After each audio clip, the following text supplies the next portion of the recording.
Hey YouTube. So, Lectric's come out with a new model. It's called the Lectric Premium. There might be an X in there, but I don't think so. So, it's a mid-drive bike. That's the reason why you're not seeing my XP sitting here, just because it's a different bike. It's a Class 3 bike with a mid-drive. Lectric must have been listening to me when I said that they needed to consider the future. They did a lot of things right on the bike too. They wanted to keep it foldable, so they're still foldable. Went back to the 20x4 tires. Gearing issues with the 2.0. There was a lot of people talking about pedal run out, and that was a function of the 3-inch tires. It takes a lot of work to get the gearing right when you go with that small of a tire, and the 4-inch tire is quite a bit bigger, so they solved a lot of their gearing issues with by going back to the 4-inch tires. It still has a shock. I don't know if I would have went with a shock, but it still has a shock. Bike weighs 75 pounds. But today we're mainly going to talk about mid-drive function. This is a Class 1 bike, so it's a little different than the Lectric, in that the Lectric has a throttle still. So this is Class 1, it's Class 3. Now, Class 3 bikes have some disadvantages in several ways. Is one, where you can ride it, and two, I should say it's just mainly where you can ride it. Becomes an issue for some people. Like here in Belding, there is no trail anywhere around here that I can ride a Class 3 bike on. I'd be stuck to riding on roads. Now, is somebody going to stop me and tell me to get off the trail? Not likely, but they could. If DNR, Department of Natural Resources, stopped by and seen the bike and saw that it was a Class 3 bike, they could kick me off the trail. Now, I'm disabled and can prove it, so it's kind of a gray area. Technically, I can ride anything on the trails because I'm disabled. So, and you guys are thinking, why didn't Lectric send you one to review? We don't have enough members on this channel for them to be interested in providing me a bike. So let's get that out of the way. And I'm a repair channel. I don't do reviews. I do reviews of stuff that I own, but if you're going to ask me if I'm going to buy the premium, the answer is no. I have a mid-drive bike, and it just doesn't make sense to buy a bike that basically functions the same as this. Now, this doesn't have. I would guess, based on wattage, that the motor's rated at 80 Newton meters. This is 40. This is about half the power. It's 250 watts. It's a European-built motor and drive system, so it's governed by the laws of Europe. Now, there's some people that have said they can jailbreak this and get it to go faster, but if you screw up the software on this thing, you basically made it into a brick. You're going to have to go buy a whole new control system for it. So the main functional differences between this and the 2.0 or the 1.0 is the mid-drive. It does not function the same as the hub drive, in that unless you're using the throttle, in order for it to move, you have to pedal. Now you can use the throttle to start out, so technically you could treat it just like your XP or your step through. You could throttle start and then pedal. But it's more important on a mid-drive bike that you use the gearing. It's not like how fast you can go is depending on what gear you're in, basically. When you come to a stop, what gear you are in will play more of an important role in how you take off if you're going to pedal. So the reason I'm mentioning this is because some of you are going to still insist on riding it on the trail, and you're going to have to, at some point, switch the bike, change the class the bike is in by shutting off the throttle to make it a class 1. There's places in Michigan, they actually know the different classes of bikes and will tell you, sorry, no, you can't ride that bike here. Example is Mackinac Island. If you show up with your Lectric Premium to Mackinac Island Ferry, they're going to tell you have to take the batteries out and take it back to the car. Try riding that bike with no batteries in it. Have fun. Yeah, they will insist that you take the battery off almost any electric bike. We didn't take our bikes over there because we didn't want to deal with the hassle, and we wanted to just take a tour, and we've been there many times. We've ridden bikes there many times, so we just decided that it was better if we just went and did our buggy tour and the stuff that we wanted to do. Now this bike, they can't make you take the battery off of it. It is a class 1. It is available to ride in any trails anywhere because of the no throttle function. So gearing plays a really important role when you're riding these bikes. You got to be in the appropriate gear for the appropriate situation. If you're climbing a hill, you may be able to throttle your way up the hill. The mid-drive with the throttle may have enough power for you to go up any hill, but usually you still have to pedal to some extent.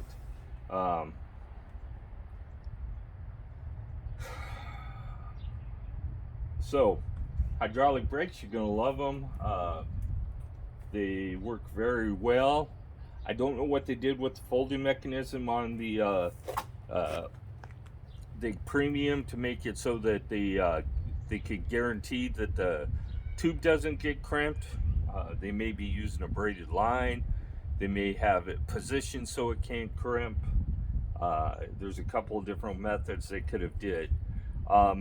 I seen that it had the same rotors as the XP did.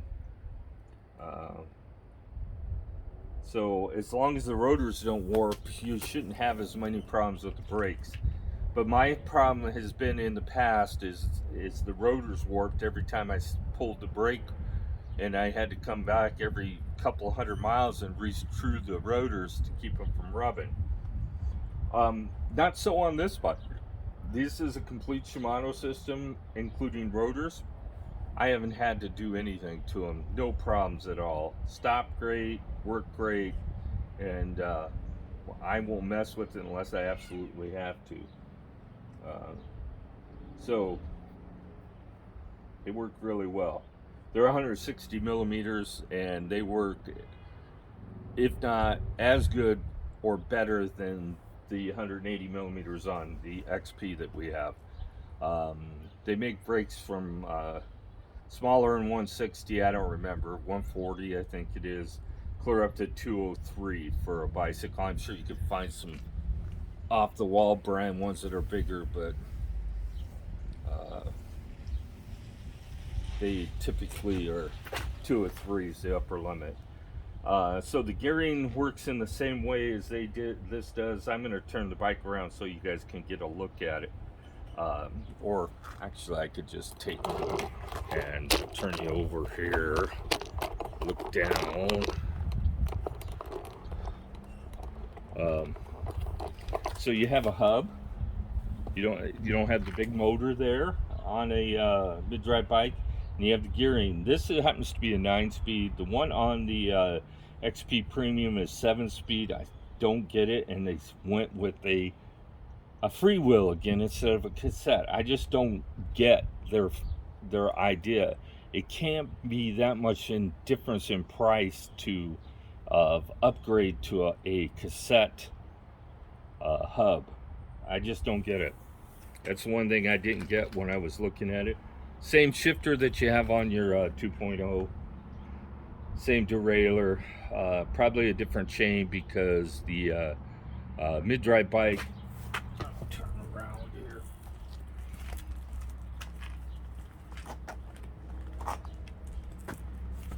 So,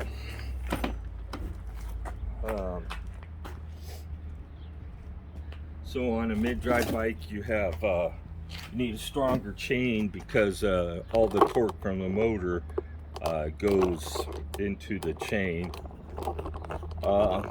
This is a 11 to 36 tooth. They're running a 12 to 32 tooth. Bigger chain ring in the front. I believe on this we have a 38. But this bike is designed to only go 20 miles an hour. You could pedal it faster than that if you want. Now see, I'm in 7th gear right now. It'd be tough starting out even with the assistance of the motor. Must be a reflection I'm seeing. Oh yeah, reflection from the pedal. So typically you'd want to be on this bike in 4th or 5th gear to start out to be comfortable. So you're gonna have to keep that in mind. This isn't, like I said, this is a 9-speed system on the Livio with hydraulic brakes. Now the main differences between this bike and the Lectric is it doesn't have a second battery, but I can buy a second battery that plugs into that battery over there, and it will drain evenly just like the Lectric. If I bought the second battery, I would end up with 22 amp hours of power, more than the Lectric. The battery for here weighs, I believe they said 5.5 pounds. That one weighs 5.7 pounds, something like that. So 10, let's call it 6 pounds just for the sake of argument. This bike, as it sets right now without the bag, weighs 50 pounds. Dead even 50 pounds. That's 25 pounds lighter than the Lectric. So if I add the 5-pound battery to the back, I'm still 20 pounds lighter. Now, okay, I don't have the function of the throttle, but that wouldn't have added any weight to speak of. I have a smaller computer on the front. I have a bigger shifter on the front, and the brakes probably weigh a little less. The fenders definitely weigh less. All the stuff. The Lectric doesn't have a full chain guard like this. So even with 2 batteries, I'm still 20 pounds lighter than the Lectric. Doesn't fold, but I didn't need a folding bike that I ride every day. I have a folding bike for the RV, and that's the only reason I have a folding bike, was I wanted to store it in the RV. If it's in the RV, I can lock it up when I'm going down the road, and I don't have to worry about anybody stealing it out of the back of the truck. I can put these in the back of the truck. I have a locking mount for them, and I do lock the bikes to the mount when I put them in the back of the truck. So the bike, this bike's 25 pounds lighter as it sits. It is more standard when it comes to parts. Most of the stuff I can buy right off the shelf. It isn't something special. Hub spacing on this is going to be the same on the back, but narrower on the front because I don't have a 4-inch tire. These are 1.75. and they're also the biggest tire I can put on here. These are see these H5s. They are almost practically bulletproof as far as what they will hold up to on the trail. Um, you could just about run over anything and not have to worry about a flat tire. They're Trek branded tires. Bontrager is a Trek company. They used to be a bike company. I don't know if Bontrager makes bikes anymore or not. Um, so you still have the folding mechanism. They improve the bike by adding hydraulic brakes, so it's going to eliminate most of the brake problems people have. Um, it's a little faster as far as top speed. It's still going to cut off at 28 miles an hour. 20 miles an hour is all the throttle. The fastest it will go on throttle only. And I think that's a limitation of the motor, not the bike. The reason that being that way is you're not helping it, and that motor will only spin so fast. On mid-bike dry bikes, I think usually top speed revolution wise 120 revolutions per minute is usually around the top speed. This bike is rated, I think, at 90 or 100. I'm not sure on that. I think it's 100 is the fastest you can spin the pedals and still get any kind of help. Torque drives are based on torque sensors are based on how much effort you're putting in. It's not going to be like the electric where you could just spin the pedals and it's going to go as fast as it's going to go. The less effort you put in, the less effort the motor puts in. It's just the way it is. So, me and Karen are going for a bike ride today. Want to get the bikes out of the garage and get the batteries warmed up so it doesn't affect our range, because sitting in the garage it stays cool fairly long time. Mid drives do take a little extra maintenance. You need to keep that in mind if you purchase it. There, every year or two you're going to have the motor re-greased. It's a little different than a hub drive. It's just one of the functions of that, and I'm going to tell you, for the most part, it's going to be a dealer only service, or a bike shop only service, because it's not real complicated, but it does take some specialized tools to do it. I don't think I have the tools to pull this Bosch system apart, but I might have the tools to pull the electric one apart. So Lectric did a lot of things right. There's some things I question still. The 7-speed, the freewheel, that's kind of iffy, but they had to save money. It's promoing at $17.99 on pre-order. Once its pre-order's over, it's going to $19.99. So keep that in mind if you're on the fence about price. The difference in price: this is a $28.99 bike. So it's $1,100 more expensive than the electric. That number shrinks a little bit when the electric's at full price. So you can keep that in mind. Bosch has an awesome reputation for reliability. I am not sure about the truck something brand mid-drive. Never seen it, and most of the reviewers that had a bike in their hand to review have never seen it. So to reliability of that motor, I cannot speak to. But I can to this. Battery on this bike is guaranteed for at least 1,000 charges, and Bosch says it should last 15 years. After 1,000 charges, they don't warranty capacity anymore. So the capacity, and they know, believe it or not, unlike my electric, there is no magic counter in the system that tells it how many charge cycles it has. The dealer can plug into this and tell you how many charge cycles you have on the battery. So It's not just a function that they have the ability to do. Um, Lectric's using the same handlebars, shifters, different brakes, same display, just change some of the functions on the display. Other than that, it's about the same. Same voltage, 48 volts. The batteries are 21 amps hours combined, so they're saying 100 miles, and I'm calling baloney on that. I would say more. 100 miles would be the 110-pound guy that pedals the whole time. So keep that in mind.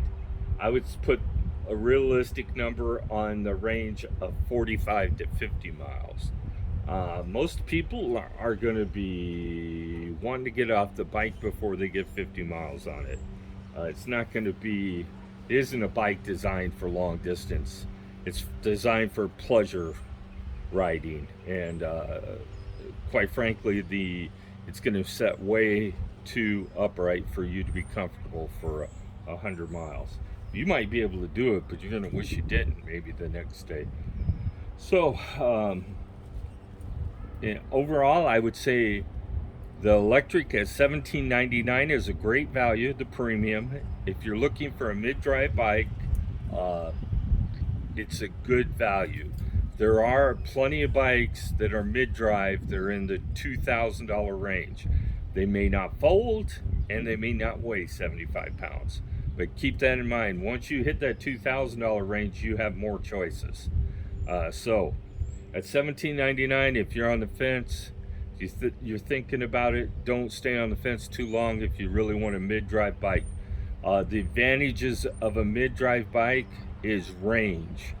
This bike with an 11.4 amp hour battery will go, the minimum is 32 miles with me on it. 300 pounds, that's the minimum range.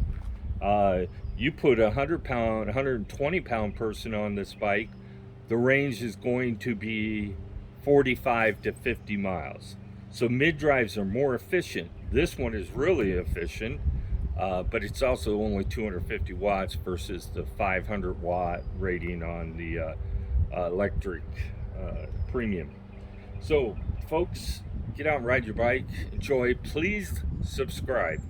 If you want me to start doing bike reviews, the only way you're going to see me do bike reviews is if I have enough subscribers that companies want to send bikes to me.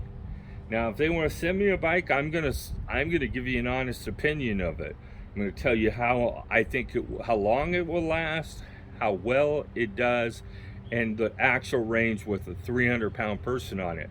Most of the reviewers in Lectric, let me turn you guys a little bit.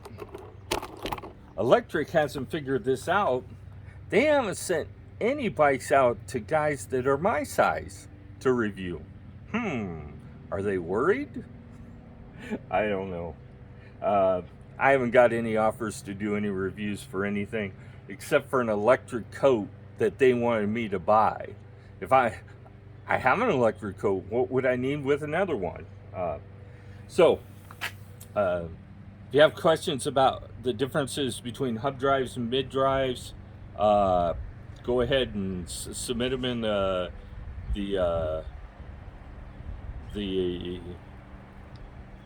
comments, and I will give the Lectric Lectric Premium a buy rating. I'm thinking that it's going to be a good buy. It's worth the extra money for people. You'll have less problems with the brakes, more power, and if you're looking for speed, you're going to get to that 28 miles an hour because you've got the gearing to do it. So let's call it a video. Have a great day. Get out and ride your bike. Please like and subscribe the video.